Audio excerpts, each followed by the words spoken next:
Bienvenue à tout le monde dans la nouvelle podcast, Numidia Podcast. Aujourd'hui, a le plaisir de recevoir Nicolas Genotte, alias Mindfit Bruxelles, qui nous rejoint aujourd'hui dans notre podcast pour présenter son dernier livre qui se nomme « Et si on pensait autrement ?»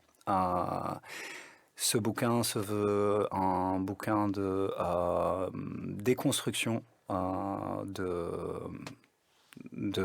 concepts préétablis dans le cerveau des gens. Nicolas Genotte va nous expliquer un petit peu plus ce qu'il en est. Nicolas Genotte, pour le présenter brièvement, est athlète en kettlebell sport, champion du monde 4 fois, un titre européen et 18 médailles d'or belges. Bienvenue Nicolas Genotte. Merci Amine. Oui, brièvement pour parler du bouquin, peut-être juste corriger, j'en suis pas encore à 18, mais c'est un objectif, c'est 12 médailles d'or 12. actuelles. Oui. Je peux pas aller plus vite que la musique malheureusement. Oui, c'est mon optimisme. Mais c'est un optimisme que j'ai aussi, merci. Donc oui, effectivement, j'ai écrit ce bouquin, ça a commencé avec l'histoire Covid. Donc forcément, quand on se retrouve seul chez soi, il y a un moment, on chill devant Netflix et puis on se dit qu'on ne peut pas se permettre de glander toute la journée. Donc oui, l'idée est venue progressivement. Ce que je voulais faire au tout début, c'était un petit e-book. Et puis les idées commencent à émaner de plus en plus. Et puis de 5 pages, on passe à 10, puis de 10 à 20, puis de 20 à 30. Et puis c'est parti en double fil et on est arrivé à 250 pages, quelque chose comme ça, je pense, peut-être un petit peu moins. Et en fait, l'idée, c'est clairement que, on le sait, en tant que coach, en tant qu'athlète, j'ai subi beaucoup d'idées reçues, j'ai réalisé des méthodes d'entraînement que je pensais optimales et qui, en fait, avec le recul, avec la lecture d'articles scientifiques, avec différents échanges et la chance aussi de partager les connaissances avec des coachs à l'étranger, des coachs réputés, moins réputés, des coachs en Belgique aussi, parce qu'on a tendance à dire que la Belgique sont des retardés contrairement aux USA, à la Suisse, à la France, etc. Mais il y a aussi des très bons coachs en Belgique avec une très bonne philosophie de travail. Il suffit de les trouver. Je me suis posé pas mal de questions, je me suis remis en question, j'ai compris que j'étais sujet à des biais de confirmation aussi, donc j'ai revu encore certaines choses. Et puis de fil en aiguille, voilà, le but c'est d'informer et de comprendre que tout n'est pas blanc ou noir, il y a des nuances de gris et que la meilleure réponse, qui est aussi la réponse la plus bidon en même temps, ce qui est très paradoxal, c'est la meilleure réponse qu'un coach peut dire, c'est ça dépend, parce qu'il faut toujours contextualiser dans un domaine pour savoir vers quoi ou qui diriger tout simplement. Oui, effectivement. Alors, on va reconstituer un petit peu notre passé à nous deux, à savoir que donc c'est évidemment pas la première fois qu'on s'en rencontre. Oui, tout à fait, tout à fait. Donc, brièvement pour expliquer aux auditeurs, Nicolas et moi avons une histoire commune. On s'est rencontrés en 2018. Ouais, c'est bien ça, en mars 2018. Ouais. Mars 2018. Et donc, je pense que mon jugement personnel sur toi, si je peux, bien sûr, Bien sûr. c'est que c'est une qualité que j'apprécie énormément, c'est de voir la progression continue que tu as eue, que ce soit en tant qu'athlète, que ce soit en tant que coach, en tant qu'être humain en général. Et c'est ça aussi pour, euh, pour donner une idée aux auditeurs qui écoutent évidemment ce premier épisode. C'est un petit peu l'idée de cette podcast, donc d'inviter des personnages qui sont inspirants et inspirés, c'est-à-dire que eux-mêmes ont été inspirés par d'autres personnes et aujourd'hui se veulent inspirants pour d'autres personnes. Et clairement aujourd'hui, il faut plus de personnes comme ça dans tous les domaines, pas seulement le domaine du sport.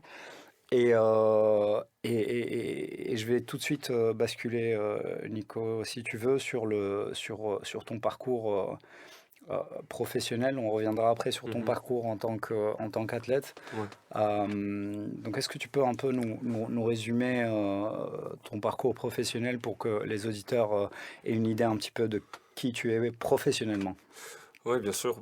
En fait, souvent, ce qui ressort maintenant, c'est coach et peut-être un peu plus parce que voilà, je me développe progressivement, mais il faut revenir un petit peu aux bases et comprendre que avant de commencer la carrière de coach en 2015, donc on est sur la 8e ou 9e année, quelque chose comme ça, 8e année, bah, ça a été une grosse galère parce que je pars de la maison à 18 ans, je me retrouve en travail de nuit à combiner 3 boulots, dont un remplacement de cours collectif à l'époque où j'atterris avenue Georges-Henri. Et je suis dans la salle et bon, voilà, j'apprends progressivement ce que c'est le cross-training. Et bon, je suis pas payé, je suis bénévole, mais je fais mes armes, quoi, en fait, hein. J'apprends, il y a des échanges de connaissances, donc c'est du troc, hein, c'est donnant-donnant. Je prends des connaissances et en même temps, ben, je propose de bouger un petit peu. Et le gérant me fait confiance. Et ce qu'il faut savoir, en fait, c'est que du jeudi au dimanche, je travaillais en boîte de nuit. Et puis aussi, je partais parfois à Knock pour aller nettoyer les toilettes, quoi. Donc je te cache pas la misère dans laquelle j'étais, où je dormais à même le sol, j'avais même pas de matelas. Ça a été le début, puis progressivement tu te fais tes armes, tu te rends compte que ben voilà, tu passes par des étapes où tu dors pas beaucoup, donc tu réfléchis pas correctement, et puis tu te dis qu'à un moment ben il y a une chance qui tombe, c'est-à-dire ton premier client, puis ton deuxième client, puis ton troisième client, tu as l'impression que tu es au bout du gouffre, et puis il y en a 4, 5, 6, 7, et là ça se lance progressivement. Et donc là on est en quoi, 2016, 2017, ça se passe super bien. 2018, ouais, il y a un changement fondamental. Là, je commence à faire mes armes, développement d'un cours collectif en cross-training. On investit un tout petit espace qui s'appelle Unity 6 à l'époque, au sein de la salle, avenue Georges-Henri. Et puis, bon, voilà, il y a les chemins qui se séparent pour des raisons professionnelles, tout simplement. Et là, je tombe sur Cathédrale Functional Training, justement dans ta structure à l'époque. Donc, on est sur le score en Biorix. Mhm. Et ça bougeait très bien. Donc là, je débarque dans un truc en fait qui me parle de plus en plus, même avec le passé de body que j'avais, que j'aimais bien. Là, je tombe vraiment sur les sports de force en fait, hein. Mhm. Et je m'y intéressais déjà, mais pas avec assez de recul. Et je tombe assez de haut parce qu'il y a toute une philosophie de travail que je connaissais absolument pas. Et tu sais, quand tu es jeune, tu as tendance à te surestimer sur tes capacités. Moi, je pense que je suis toujours jeune, hein. Le 29, c'est le nouveau 19, t'as compris. mais, euh, mais voilà, même si les 30 arrivent, toi tu les as déjà passés. Mais je me dis, ok, bon, faut la fermer, il faut apprendre en fait, tout simplement. Donc voilà, je m'y remets. En plus, il y avait une blessure à la hanche qui m'a pourri la vie pendant 9 mois. Mhm. Je m'en souviens. Ouais, ça, plus d'autres soucis, des conjonctivités aiguës, des trucs, des machins, on t'annonce que tu vas peut-être perdre la vue, enfin bref, catastrophe sur catastrophe, mais au final, tu reprends du poil de la bête et tu te relèves, quoi. Et, euh, et en fait, là, pour moi, ça a été une super salle, parce que c'était vraiment une salle à la Rocky. Alors oui, on n'était pas dans quelque chose, je vais dire, de très luxueux. Tu me coupes si je me trompe, mais par contre, on était dans une ambiance où tu savais que quand tu y allais, c'était pour t'arracher, quoi. Ouais. Et ça, c'était un kiff. C'était vraiment un kiff. Il y avait les plateformes d'haltéro, il y avait les haltérophiles, il y avait les powerlifters, même le crossfit, ça arrachait. Mhm. Et puis voilà, tu m'as fait confiance avec le premier cours de kettlebell sport à Bruxelles, ce qui a été une surprise pour tout le monde. Et il y a eu pas mal de critiques aussi, hein. Ouais, c'est un sport où tu prends pas lourd. Ouais, c'est un sport qui va te péter le dos. Ouais, c'est un sport qui ci, c'est un sport qui ça, tu vois. Je te coupe deux Oui, minutes, oui, hein, bien sûr, hein. mais c'était le but au départ avec Cathédrale, c'était de réunir le maximum de gens avec un background différent, avec différentes visions. Mhm, Parce qu'en fait, ben, quand les gens sont différents, d'abord, il y a la peur de l'autre. mhm, Ensuite, il y a quand on a peur, qu'est-ce qu'on fait? Ben, on critique. on regarde d'un œil critique mais négatif. Et puis finalement, quand on est obligé de vivre avec quelqu'un, au jour le jour, ben, on découvre des choses et on découvre des choses qui sont complémentaires à ce qu'on a déjà. Et ça, c'est à mon avis une bonne leçon. Et d'ailleurs, c'est une leçon dans le sport, mais c'est une leçon de vie en général. C'est que la différence fait la force en général. Là où aujourd'hui, ben, on entend souvent des discours de des unions, c'est-à-dire que chacun a son sport, chacun a ses idées, chacun a son dogme, chacun a sa religion, et personne veut cohabiter avec l'autre Ouais, tout à fait. parce qu'on a peur. Et dans le sport, c'est la même chose. Et justement, avec par exemple ce genre de livre aussi, ce que moi je trouve intéressant, c'est aussi cette déconstruction de pensée préétablie, euh, comme on a toujours connu dans notre milieu, mais le fait que ben, faire de la muscu, ça rend plus lent. Ouais. C'est des choses comme ça. Si c'est juste pour citer un des chapitres, mais c'est vraiment des choses qu'on entend, qui sont ce qu'on appelle la bro science. Ouais, à fond. Et en fait, et tu reviens là-dessus dans le bouquin, et je trouvais ça intéressant parce que nous, on a grandi avec la bro science. C'est-à-dire que Ouais, il n'y avait pas toute cette information. nous, on a grandi dans les salles de muscu. Et pour revenir sur ton parcours rapidement sportif, mais on y reviendra Ouais, plus profondément après. On a grandi avec cette espèce de musculation presque dogmatique, c'est-à-dire que tu ouais, à fond. apprends des plus anciens, et les plus anciens t'apprennent des choses que eux-mêmes ont appris d'autres personnes, mais il y a pas de fondement derrière ça. C'est vraiment et des fois, s'il y a un fondement à la base, il se perd avec les années et les gens qui transmettent l'information de manière complètement erronée. C'est ça. Euh, C'est exactement ça, en fait. et donc voilà. Donc moi, c'est ça en fait parce que moi, c'est ça qui me parle évidemment. Ton livre va parler à d'autres personnes qui ont peut-être pas le même background que moi, des gens, des individus lambda qui ont des préconceptions différentes par rapport à d'autres choses. On va prendre l'exemple tout simplement des abdos, le Ouais, truc typique. Que voilà, quand on fait des abdos, on sait tous qu'on brûle du gras. C'est un peu le truc typique. Et c'est très intéressant parce que euh, il y a des bro science qui se retrouvent être vrais. Et il y en a d'autres qui se retrouvent être fausses. mhm. Mais, euh, mais ce qui est important, c'est évidemment de toujours être dans cette recherche, euh, l'esprit critique. En fait, Voilà. pour moi, c'est ça qui est important et c'est comprendre, en fait, mais pourquoi est-ce qu'on m'a appris ça?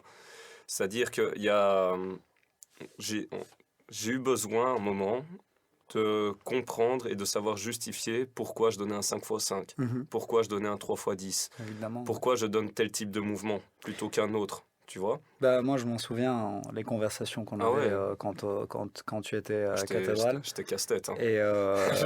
Et à juste titre, parce que quand tu veux apprendre, évidemment, tu poses des questions. Euh, et quand tu poses des questions à quelqu'un et qu'il te répond parce que c'est comme ça, eh ben, C'est très frustrant, c'est frustrant. c'est très frustrant. Donc c'est clair que pouvoir expliquer correctement pourquoi si, pourquoi ça, ou même pas l'expliquer, mais en tout cas toi le savoir pourquoi, quel est le but de l'exercice X que tu vas donner, ou du nombre de répétitions, de séries, ou X, enfin peu importe. Je pense, important que, que, que toi, en tant que coach, en tant que personne, ben, tu saches ce que tu fais.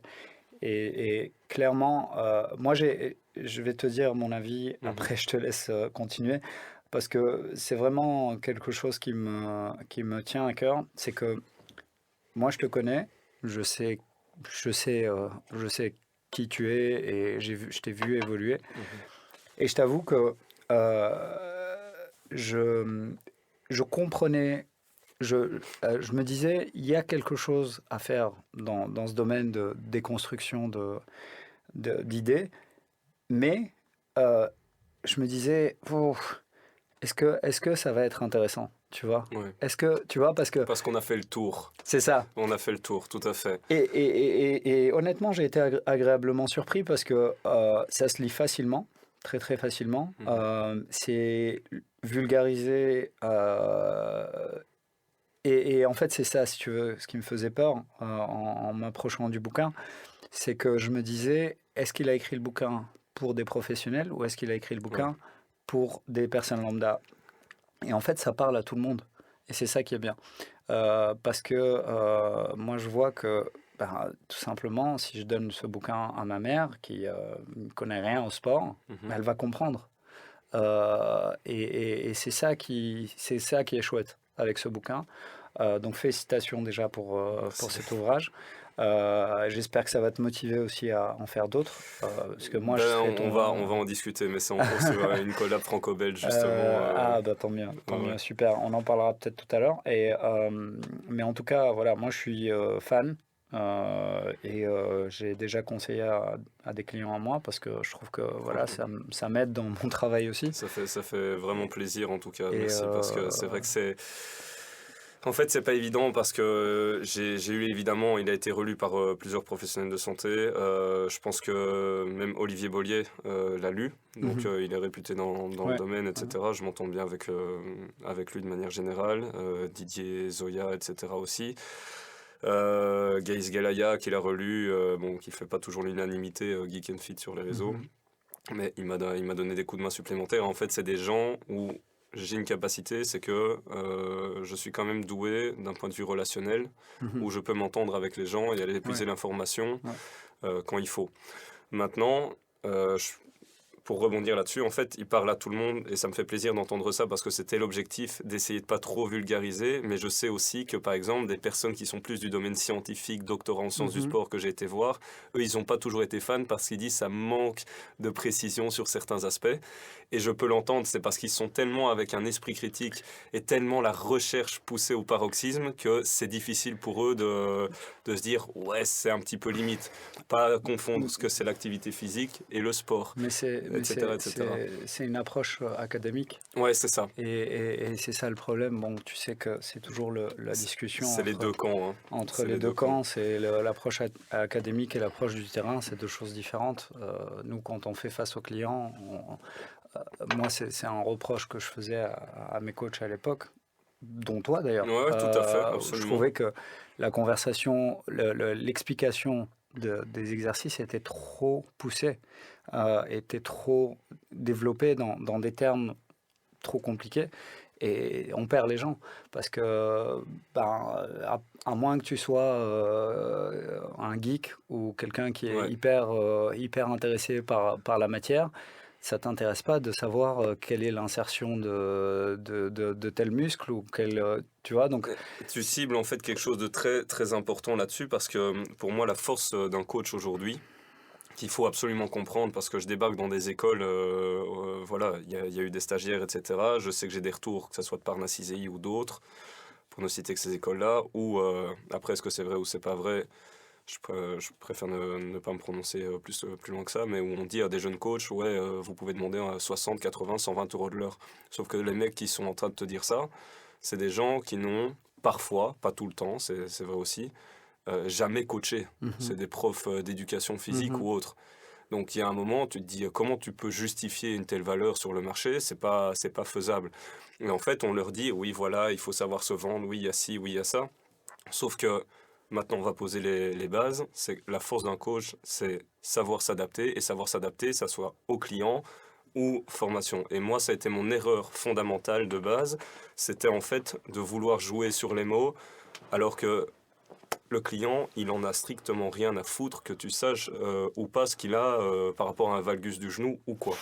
C'est-à-dire, en formation pour former des coachs, ok. ouais, Parce que quand tu vas voir des kinés, que tu vas avoir des entrepreneurs autour de toi pour te former et améliorer ton expertise, tu dois savoir de quoi ça parle. Clairement, ouais. Mais quand c'est ton client, dis pas fais une rétraction scapulaire ou quoi que ce soit. Le gars, il va te regarder, il fait c'est bon, ta gueule, quoi, C'est ça, tu vois. c'est ça. Et il va te dire quoi? Ben non, resserre les épaules, C'est merci, basta, au revoir, tu C'est vois. ça. Mais c'est ça, c'est Et s'adapter en fait. et il y a une chose aussi qui s'est perdue, je trouve, avec le coaching moderne, qui était extrêmement pratiqué à l'époque. En tout cas, bon, moi, voilà, on a quelques années de différence, mais Ouais, on n'est pas si espacés. Mais moi, à mon époque, euh, euh, quand j'ai commencé le fitness, comme tout le monde, j'ai commencé par les salles de body. ouais, Parce qu'à l'époque, les chaînes low cost n'existaient pas. Donc, la personne, elle faisait quoi? Elle cherchait la salle la plus proche. C'était les salles de quartier.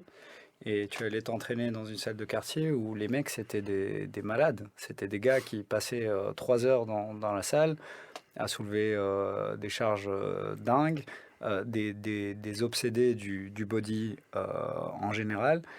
Et comment on t'entraînait quand tu t'entraînais au body? On t'entraînait au toucher. Donc, ouais. c'est-à-dire qu'on venait, C'est on palpait ton muscle, c'est ça. et c'est fou parce que ça fait partie de la bro science, tu vois. Ouais.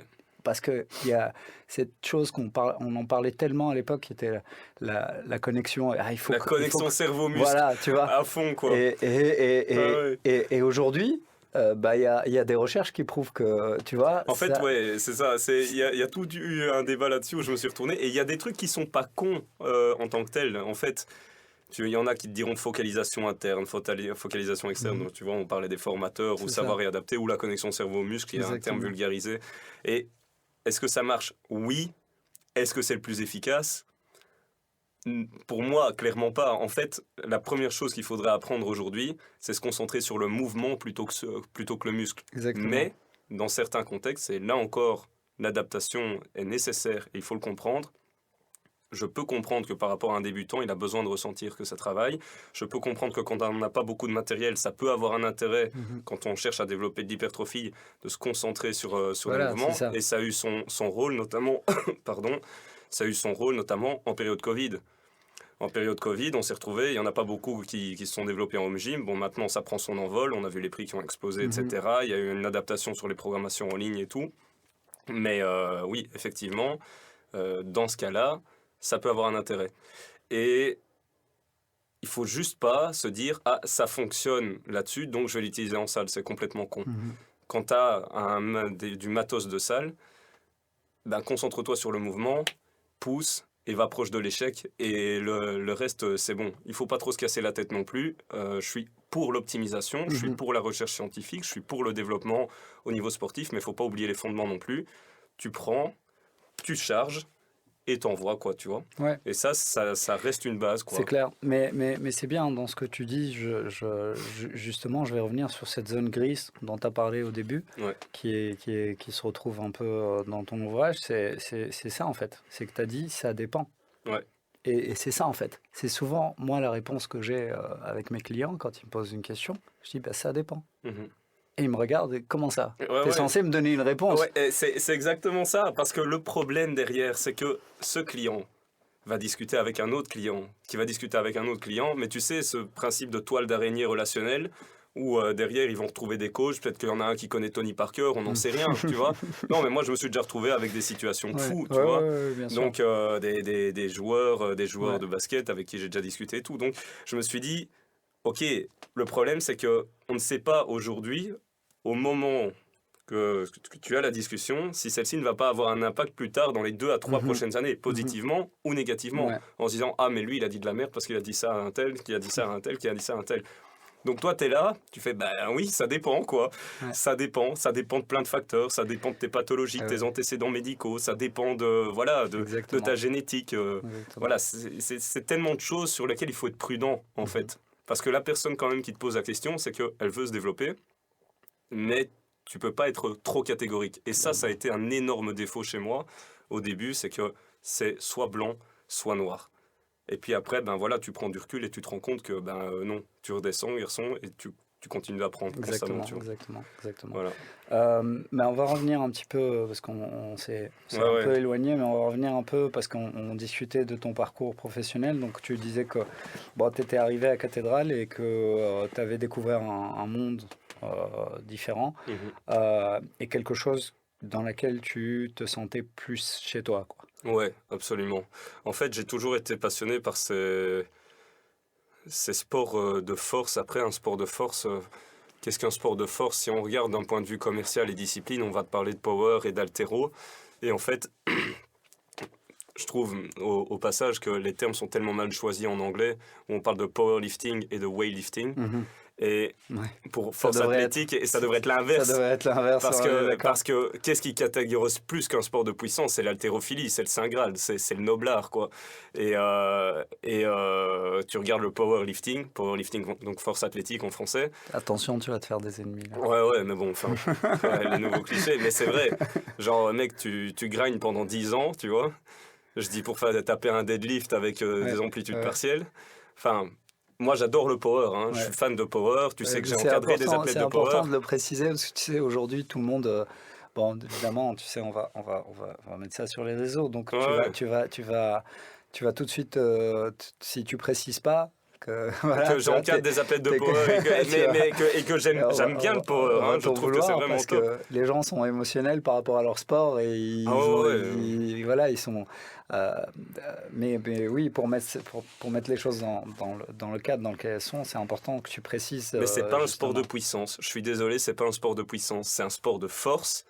Mais si on regarde les courbes sur les graphiques, non, ce n'est pas un sport de puissance, quoi. Le weightlifting, l'haltérophilie, c'est clairement un sport de puissance. C'est l'un des plus beaux sports que j'ai vu de ma vie, en termes de mobilité, etc. Mais c'est pas un sport de puissance. Enfin bref, tout ça pour dire que les fondements là-dessus, on était sur quelle question? On était sur le moment où tu es arrivé à Cathédrale. Oui, voilà, donc tout ça me passionnait. Le crossfit, etc. Et puis je me suis dit, tiens, ok, mais c'est quoi un sport de force finalement? Le sport de force, en fait, tout pourrait être quelque part un sport de force, dans le sens où le kettle, je ne pense pas qu'on considère aujourd'hui que c'est un sport de force, mais ça reste quand même, en fait, la force est tellement spécifique par rapport à l'objet que tu utilises, le diamètre de ta barre, la spécificité d'un mouvement. Tu peux avoir des gens qui sont, par exemple, très forts au squat, et qui vont être bidons sur un jerk en kettlebell lifting. Donc c'est vraiment spécifique par rapport à ce que tu emploies et par rapport au mouvement en tant que tel. Si tu veux être fort en squat, tu fais du squat, etc. Ça, c'était la petite parallèle. Et puis après, derrière, tu complémentes autour avec tout ce qui est travail accessoire, si c'est nécessaire, par rapport à un maillon faible ou autre. Maintenant, c'est l'ambiance générale de la salle qui m'a littéralement passionné, où ça m'a propulsé d'un point de vue connaissance, parce qu'il y avait l'art de la programmation. Pourquoi est-ce qu'on fait ça en premier? C'est con, mais l'ordre des exercices joue un rôle. Tu sais, au début, nous, on était rentrés dans cette optique un peu des zones d'interférence. Et en fait, pour moi, il n'y a pas réellement de zone d'interférence, mais il y a plutôt un niveau de fatigue qui s'accumule au fur et à mesure du volume d'entraînement que tu vas mettre progressivement dans ta prog. Et clairement, tu vas avoir un impact si tu fais, je sais pas moi, du hit avant ton développement de force.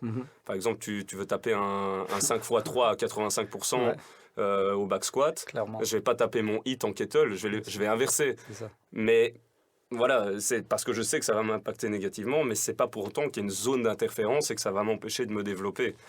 Donc voilà, il faut juste moduler, et tout ça m'a plu parce que j'ai vraiment senti que je prenais mon envol en termes de connaissances, et que pour moi, l'être humain, avant toute chose, ok, il a besoin de se poser, ok, on a besoin de savoir souffler et de lâcher prise de temps en temps, mais je pense aussi que ce qui va développer fondamentalement l'être humain et qui fait vraiment la valeur de l'être humain, c'est le puits de connaissances qu'il va assimiler, sur lequel il va se développer et qui va pouvoir transférer ses connaissances à d'autres personnes et faire grandir d'autres personnes. C'est là que tu te sens vraiment heureux, quoi.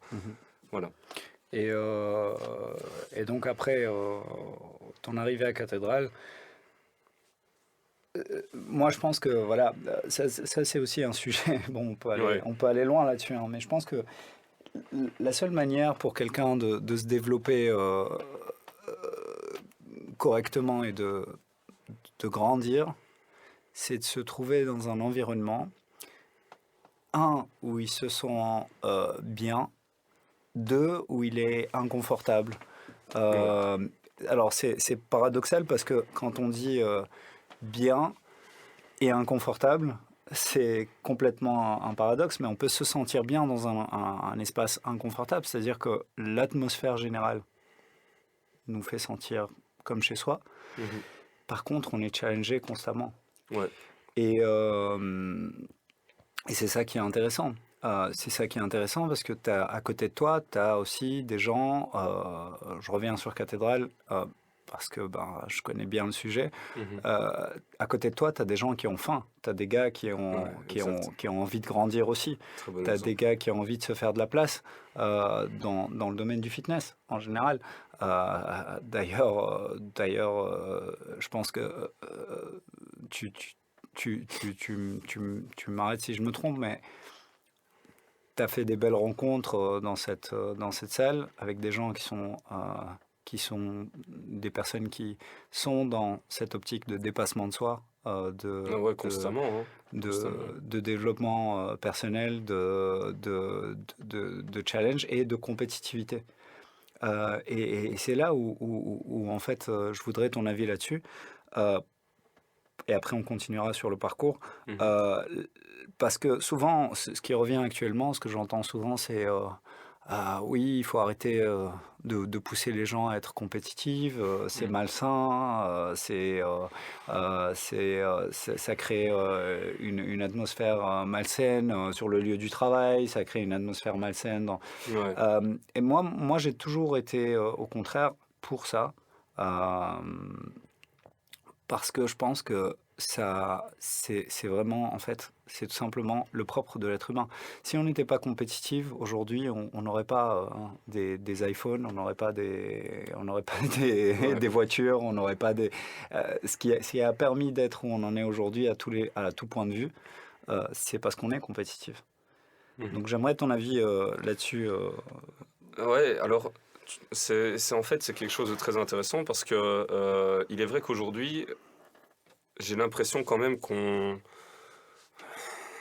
n'est pas là pour faire de la politique non plus, mais qu'on est dans un monde de plus en plus qui tourne autour du nihilisme.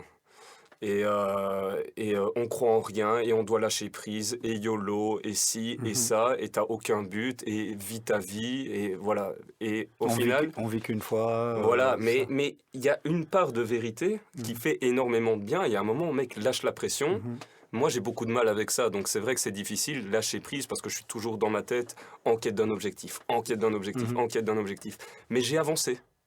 J'ai avancé. Et purée, il y a des gens qui te disent oui, mais la combativité, c'est pas bien. Oui, mais être compétitif, c'est pas bien. Oui, mais si, oui, mais ça. Oui, mais à un moment, ça t'aide à avancer. Mhm. Ça t'aide à avancer. Donc, faire de la compétition, c'est pas mauvais. Certes, tu prends beaucoup plus de risques et je vais expliquer pourquoi fondamentalement. Pour moi, il n'y a pas, par exemple, de mauvais mouvements en tant que tel, Mhm. mais ce qui détruit parfois les compétiteurs, c'est en fait les approches de date butoir qui sont trop proches l'une de l'autre Mhm. et qu'on n'a pas le temps d'amener l'adaptation Mhm. tissulaire, Mhm. osseuse, enfin de Mhm. tout type de Mhm. tissu. Pour arriver près le jour J, il y a un moment, il faut savoir faire un deload, il faut savoir relâcher un peu la Mhm. presse. Donc, quand on enchaîne trop, à un moment, il y a un cumul trop grand. C'est Mhm. ça le risque de la compétition. Mais en tant que telle, la compétition, je vois pas où est le mal. Au contraire, tu vas rencontrer des gens que tu n'as pas l'habitude de rencontrer, tu vas peut-être partir à l'étranger, tu vas continuer à te développer, ça te donne un but dans ta vie. Alors oui, tu vas pas gagner de l'argent peut-être avec des compétitions, mais pour tout ce que ça te donne en fait, Ça et pour tous t'apprend la les discipline. contacts, mais ça t'apprend une discipline. Et c'est la discussion que j'avais eue la dernière fois avec quelqu'un qui me dit « Oh mais ça sert à quoi? Moi je veux pas être trop musclé, regarde ces bodybuilders, c'est de la gonflette. » Mais je dis mais moi je suis admiratif de ça. Un physique musclé, déjà, c'est très personnel, mais un physique musclé, déjà, euh, tu peux pas l'acheter, Mhm. tu peux pas l'emprunter, Mhm. tu peux pas le voler, et ça t'apprend quoi dans une société qui est de plus en plus en train de croire en rien, pour la génération actuelle et les futures générations, de la discipline, du respect de soi-même. Ça t'apprend quoi déjà rien que ça, déjà c'est monstrueux, donc self-control, ça aussi.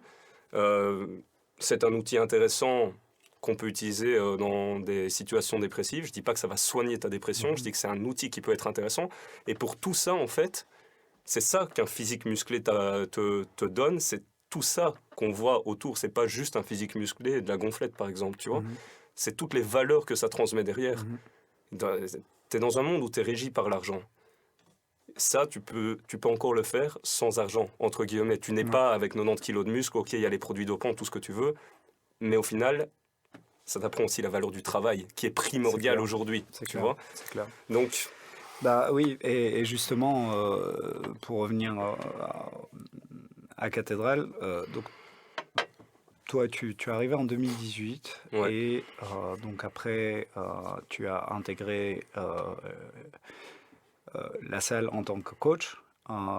C'est bien ça, hein? Ouais, Dans mes souvenirs, Non, c'était bien ça. On avait discuté, on avait fait, je me rappelle, février, on avait discuté. J'étais parti en compétition le 5 mars 2018 en Aquitaine. Il y avait l'Espagne, etc. J'étais encore amateur. Et puis après, je suis arrivé, j'ai dit, je veux lancer des cours de cross et je veux faire du personal training. Et tu m'as dit, OK. Et là, bam, premier loyer, et puis j'ai ramené du monde. J'étais encore dans une zone un peu difficile, parce que tu perds des clients, t'en gagnes, tu perds des clients, t'en gagnes, etc. Et puis, oui, voilà. je me souviens que tu avais des peurs et des hésitations, mais moi, je voyais que du bénéfice à ça. Et par la suite, évidemment, tu as enchaîné avec les cours de cross, functional training. Ouais. Et tu as développé un cours de kettlebell sport qui était quand même assez conséquent, avec beaucoup de gens qui étaient des clients, des athlètes préexistants que tu avais ramenés avec toi, et puis d'autres personnes qui t'ont rejoint par la suite, qui ont rejoint ton cours. De manière générale, en sortant de ton expérience, donc on va faire un flash forward, on va aller vers l'avant, et on est en 2021, non 2020. 2020, ouais. Janvier 2020, et on déménage, Georges-Henri. Du coup, tu te retrouves face à ton ancienne salle. Ouais. Et là, évidemment, des nouveaux challenges. À fond. Donc je te laisse continuer sur ce parcours-là, parce que après j'aimerais voir la période Covid avec toi, la période post-Covid,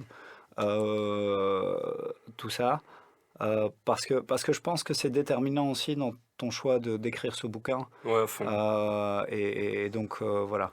2020, ça a été un petit peu le début de l'enfer quand on s'y attendait le moins pour les indépendants et les coachs sportifs. Mais en janvier, on n'était pas encore sûr de toutes ces histoires de Covid. Pour nous, c'était de la chinoiserie. Et ça n'allait pas arriver en Europe, on n'était pas sûr, quoi. Donc voilà, en mars, on s'est pris une belle claque. Mais ça a été assez challengeant parce que je me retrouve en face de l'ancienne salle dans laquelle je travaillais, avec laquelle j'ai des souvenirs de dingue et des amis athlètes que je vois encore aujourd'hui. Brian Boulan, Donovan De Smey. Et d'autres bodybuilders, même de temps en temps je croisais Nathan Mozango, etc. à l'époque. Et en fait, à un moment, oui, il y a eu l'arrivée des nouveaux gérants. Ça s'est pas toujours bien passé, mais avec le recul aujourd'hui, déjà, si je pouvais refaire les choses autrement, je le ferais, parce que je pense que ça sert à rien de se faire la guerre, et j'ai au moins appris via cette expérience que quand tu dois partir, essaye que ça se passe bien. Essaye que ça se passe bien, parce que tu sais jamais le retour que tu peux avoir, le retour du bâton, et j'en ai eu, j'ai eu des retours de bâton, bien évidemment. On a essayé de cracher sur ma réputation, ou alors on comprenait pas aussi, et quelque part je peux aussi comprendre que ils se sont peut-être sentis blessés, tu vois. Donc c'était un peu challengeant pour moi, mais d'un autre côté, j'avais pas le choix, quoi. Et quand t'as pas le choix, t'as qu'une seule chose à faire, c'est avancer.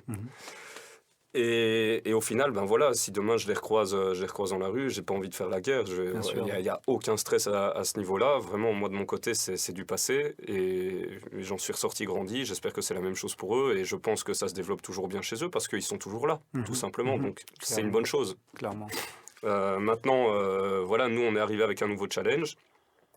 On a eu des sacrées surprises avec cette salle, avec des travaux qu'on s'y attendait pas. Bon, bah, écoute, pour moi, c'était une opportunité en or. Et puis, voilà, est arrivé ce qui est arrivé. Où ça a été difficile, principalement pour toi. Ça a été difficile pour moi parce qu'en même temps, je sais comment fonctionne un indépendant. Des fois, il fait l'impasse sur se tirer un salaire pour payer les frais de sa salle parce que son projet passe avant tout le reste. Parfois même avant la famille, ce qui est quand même très compliqué et très paradoxal. Et puis tu te dis, ben, y a des gens qui comptent sur moi, il y a des coachs qui comptent sur moi, qui ont besoin de travailler. Et bon, de fil en aiguille, ben, voilà, on ne s'est pas senti aidé non plus, à ce moment-là en tout cas, par le gouvernement belge. Et on a dû déclarer faillite, quoi. Donc ça n'a pas été facile, je m'en rappelle très bien, mais ça a été aussi l'opportunité de se recentrer un petit peu et de se dire... Ok, comment je fais? Je bois le verre à moitié vide ou à moitié plein. Et moi, je me suis dit, ok, bon ben, j'ai l'opportunité de prendre du temps pour moi. Je vais écrire un livre. Je vais essayer de développer les choses. J'ai lancé mes programmations en ligne. Je vais voir un petit peu comment ça match parce que t'as pas le choix en fait. T'auras pas droit au chômage, t'auras droit à rien. Donc, tu te retrouves aujourd'hui dans une situation où tu dis, j'ai tout perdu, mais je suis obligé de me relever. Et c'est le travail de l'indépendant, c'est que tu n'auras jamais d'aide. Tu vois, voilà, moi je suis désolé, on n'est pas régi par des socialistes, quoi, tu vois, donc c'est comme ça. Et quelque part, j'ai envie de dire, après c'est mon avis personnel, mais moi j'aime bien cette idée. Bien sûr. De pas avoir d'aide. Mais bien sûr. Parce que je trouve qu'aujourd'hui on est, bon, rapidement, hein, mais je trouve qu'aujourd'hui on est très axé sur le côté... ah oui, mais l'État, ils m'aide pas. Ah oui, mais on me donne pas absolument. ça. Ah ouais, mais j'ai pas si. Ah oui, mais j'ai... Et en fait, bon, moi, ça m'énerve d'autant plus en Belgique parce que je trouve qu'on est quand même énormément aidé comparé à d'autres pays. Et je trouve que cette société grandissante de victimisation, c'est très... c'est fatigant, en fait, parce que tu dis... En fait, le problème, c'est que ça te pousse à être paresseux. Ça te pousse à être paresseux dans tous les sens, intellectuellement parlant, physiquement parlant. Dans tous les sens, tu deviens paresseux parce qu'on te nourrit, on te met la nourriture dans la bouche, donc tu dois plus aller la chercher. C'est plus nécessaire. C'est ça. Et donc, comme tu dois plus aller chercher la nourriture, pourquoi tu vas te casser la tête, tu vois? Aujourd'hui, même pour rencontrer des femmes ou des hommes, on appuie sur des boutons sur une application. Ouais, d'ailleurs, je me suis inscrit sur Tinder, j'ai tenu 2 jours. J'ai tenu 2 jours. Je dis, ça devient excessif, ça. Je dis, c'est pas possible. Je dis, c'est pas possible. C'est dire que, en fait, on est devenu tellement paresseux qu'aujourd'hui, bah, voilà. Et du coup, ben... Même cette démarche, si tu veux, tu sais, avant, tu devais hausser ton game, tu vois, pour tout à fait. approcher une femme, tu vois. Mais je suis 100% d'accord. D'ailleurs, effectivement, donc, bon, voilà, ça a été dit. Aujourd'hui, tu peux t'inventer une vie. Ouais, absolument. Et prendre une voiture de location, tu vois, pour ton date. Moi, je vais pas mentir, à 20, 21 ans, je l'ai fait. Hein. J'ai pris la Mustang, ça, voilà. Mais bon, enfin bref. Ce qui se passe, c'est que tu as ciblé quelque chose d'important et cette victimisation qu'on a, la Belgique m'aide pas, etc. Moi, je suis tombé dedans. Et l'être humain est sujet au biais de négativité. C'est assez courant. Et je me suis dit, purée, on m'aide pas. Et puis, tu sais, ça n'a pas été facile pour tout le monde, mais c'est Covid, puis inflation, puis il y a eu la guerre en Ukraine, bon, je le dis dans le désordre, puis il y a la récession, puis il y a la perte de clients, puis il y a la réadaptation du business, puis ci, puis ça. Et en fait, la vie de l'indépendant, il faut comprendre que tu vas avoir des pics de bonheur, et je parle de bonheur, je parle pas de joie de courte durée. Quand tu vas au restaurant, c'est une joie de courte durée. Un bonheur, c'est une création de projet. Tu te dis, c'est ancré, c'est bon, j'ai réussi ça. Mais tu vas aussi te prendre des pics et des claques dans la figure, avec le revers de main qui suit derrière, parce que t'es sujet à des facteurs externes que tu sais pas toujours contrôler. Et il faut être prêt à ça. C'est énormément d'angoisse, c'est énormément de stress. Des fois, tu vas pas te tirer de salaire ou quoi que ce soit. Et à un moment, tu te dis, c'est trop. Et moi, j'ai été sujet un petit peu à me dire, ouais, pourquoi on m'aide pas. Sauf qu'à un moment... de toute façon, on t'aidera pas. De toute façon, on ne t'aidera pas. Tu peux te plaindre comme tu veux, on ne t'aidera pas. Donc, tu dois prendre du recul et dire, la seule personne qui peut m'aider actuellement, c'est moi. Qu'est-ce que je suis en mesure de faire pour m'aider, me développer et me sortir de ce bourbier? Et en fait, c'est quoi? C'est, si t'as pas d'argent, arrange-toi au moins pour avoir des relations. Parce que les relations, c'est hallucinant comment ça peut te sortir de la misère et de la galère. Et pour ça, j'en reviens à ce que j'ai dit dernièrement, notamment avec la situation qu'on a connue pendant le Covid, où je me retrouve face à mon ancienne salle avec la concurrence, qui n'est pas réellement une concurrence en tant que telle. C'est se dire, purée, si j'avais pas merdé, dans le sens où on serait pas parti, voilà, on se crépant le chignon, hein, comme on dit. Ben peut-être que, Nico est de retour en face, ça pose peut-être un froid, je vais les voir. J'ai écouté les gars, voilà, on est là pour collaborer tous les deux, et on aurait peut-être fait une collaboration, tu vois. Le relationnel, c'est important, c'est primordial, et sa capacité à s'adapter, encore une fois, comme on en a parlé en début de podcast. C'est clair, c'est clair. Rapidement, on va vite survoler ton parcours sportif. Ouais. Il manque une récompense que je veux aller chercher. Une récompense. Avant d'arriver à la récompense, la dernière récompense, on va passer un petit peu par tes débuts dans le sport. Par quel sport tu as commencé? Pourquoi ton intérêt par rapport au sport? Et surtout, une chose que je trouve importante, c'est qu'est-ce qui... Parce que bon, tu parlais de la récompense qui te manque. Qu'est-ce qui te pousse? Qu'est-ce qui va te motiver après ça? C'est-à-dire, en tant qu'athlète, je pense que tu y réfléchis quand on gagne quasiment tout dans sa discipline. C'est des questions qui reviennent, hein, tu sais.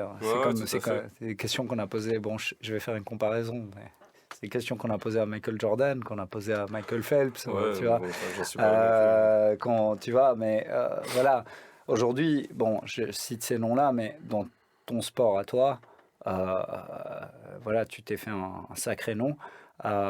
Et je pense que ça mérite le respect et l'admiration. Qu'est-ce que, après ce titre-là que tu vas avoir, et j'en doute absolument pas, qu'est-ce qui va te faire à nouveau vibrer, quoi. Bien sûr. Donc on va vite passer... on va essayer de faire très court. Donc juste au niveau sportif, moi j'ai toujours eu la chance d'avoir des parents qui m'ont très bien éduqué, etc. Et papa il est encore maintenant, il a été un exemple. Il vient de fêter il n'y a pas si longtemps ses 50 ans dans le judo, donc imagine 50 ans dans la même discipline sportive, c'est quelque chose, tu vois. Et il est sur le point de passer sa ceinture rouge et blanche, donc c'est l'ultime entre guillemets, d'ici l'année prochaine. Et donc j'ai commencé par le judo, j'avais fait un peu de water polo avec lui, un peu de course à pied, mais je me cherchais, je comprenais pas trop. Et à un moment, j'étais un peu grassouillet, même à une époque, dans les alentours de 8-9 ans. Et puis à un moment, vient le basket. Donc de mes 10 ans à mes 20 ans, j'ai fait du basket. J'ai adoré cette période, même si j'étais pas le plus fort, loin de là. Par contre, il y a un truc où j'étais plutôt bon, c'était... plutôt bon. En tout cas, je lâchais pas. D'un point de vue défensif, j'ai vraiment toujours adoré me dire, je vais être le chien de garde et je vais pas te lâcher, quoi, tu vois. Mais j'étais pas très bon offensivement parlant, il faut pas se mentir. Mais on a quand même gagné avec Marchand Famenne à l'époque, champion de la province du Luxembourg. J'ai été repris à Parnasse, j'ai eu de la chance aussi, même si je jouais pas beaucoup, j'étais principalement sur le banc. Champion de Wallonie, champion de Belgique, et on était qualifié aussi pour les championnats d'Europe, sauf que manque de budget au niveau scolaire. Là on parle d'un point de vue universitaire, on n'a pas su partir au championnat d'Europe, ce qui dégoûte un petit peu parfois, mais bon, on commence à avoir l'habitude. Et puis à un moment je me cherchais et je dis ben voilà, j'ai découvert le cross-training, et puis de fil en aiguille j'ai bien aimé le kettle, et je me suis propagé vers le kettle à l'âge de 24 ans, première compétition amateur, 9 mois plus tard, élite, double médaillé de bronze en 2018, je pars en Espagne avec Jean Van Rissel, on n'est que deux, et il y avait Marcel Hendricks, un flamand, qui représentait la Belgique avec nous. Et avant ça, Jean Van Rissel est devenu élite dans le sport aussi, avec la qualification. Et également, moi j'étais devenu le premier athlète élite de l'histoire en Open. Ça, on pourra jamais me le retirer, on pourra battre tous les records que je veux, mais au moins je suis le précurseur à ce niveau-là, avec Jean. Et puis donc, on se développe progressivement, voilà, championnat du monde, championnat d'Europe, etc., etc. Mais ce qui est survenu, en fait, ça c'était pour mon parcours sportif. Ce qui est survenu, c'est qu'à un moment, on se dit, mais ouais, effectivement, et là je réponds à ta deuxième question, c'est qu'est-ce qui va se passer quand tu auras tout ce que tu veux? Mhm. Parce que moi, dans ma tête, j'ai toujours voulu au moins 5 titres mondiaux. Pourquoi 5? Parce que si, je trouve que c'est pas si joli. Quoique aussi, c'est Michael Jordan qui a 6 bagues aussi. Mhm. Enfin voilà. Mais 5, très bien. 20 médailles d'or belges et au moins un titre européen. Je les ai eus. Et puis en fait, il y a les titres honorifiques qui pour moi ont Mhm. tellement plus de valeur qu'une médaille pour la Ouais, simple et bonne raison que la médaille, tu sais jamais contre qui tu vas être en fait. bien sûr. Tu vois, enfin, tu peux être sur des athlètes qui sont tous au niveau mondial, hein, Mhm. mais Mhm. il y a des athlètes qui sont vraiment extrêmement forts. Ouais. Et j'ai toujours pris en exemple Olivier Vaudour, qui est Mhm. suédois, qui pour moi, enfin, c'est le Michael Jordan de la discipline, pour Mhm. moi, clairement. Il a été incroyable, et c'est vraiment, c'est pas un mentor, mais c'est vraiment un modèle. Mhm. Et je me suis dit, purée, lui, j'ai eu la chance de l'affronter 2 fois dans ma carrière, et puis il a arrêté. En tout cas, on le voit plus sur la scène internationale, mais c'était vraiment, pour moi, il était légendaire, ce gars. Et je me suis dit aussi, mais qu'est-ce qui fait qu'il est encore là? Et en fait, c'est toujours se donner des nouveaux objectifs. Et quand tu penses avoir tout fait, Mhm. il y a encore moyen de grappiller. Et ce qui te fait vibrer, tant que ça te fait vibrer, il n'y a pas de raison de l'arrêter. Maintenant, je me suis toujours dit, ok, j'ai mes objectifs, mais je ne vais pas tirer sur la corde si ça commence à me dégoûter. Mhm. Aujourd'hui, j'ai un record du monde avec les 3 heures que j'ai fait là en octobre. J'ai 4 titres mondiaux, j'ai un titre européen, j'ai 12 médailles d'or belges. Ça vaut ce que ça vaut, mais les titres honorifiques, il y a plusieurs types de titres honorifiques. Mhm. Master of Sport, ça pour moi, c'est vraiment quelque chose. En Ouais. fait, c'est dès que tu atteins un certain palier, il y a des grades en Ouais. fait, hein, Ouais, qu'on peut ouais. avoir sur le site IKMF World. Mhm. Ça, pour moi, ça vaut vraiment quelque chose. Mhm. C'est vraiment comme si tu avais le titre de meilleur scoreur de la saison ou Ouais, MVP, ouais. tu vois, c'est vraiment pas n'importe quoi. Tu, le titre mondial, des fois, tu as un peu de chance par rapport Mhm. à Bien l'athlète sûr, que, ouais. que tu as en face de toi ou autre. Mais ça ment pas. Tu as Mhm. fait ta performance et puis point barre. C'est ça, Tu ouais. vois. Et le dernier titre qui me manque, que j'aimerais aller chercher, c'est le titre de Master Sport World Class. Mhm. Je suis passé à 3 fois, à 3 reprises, à ça. Vraiment à 3 reps.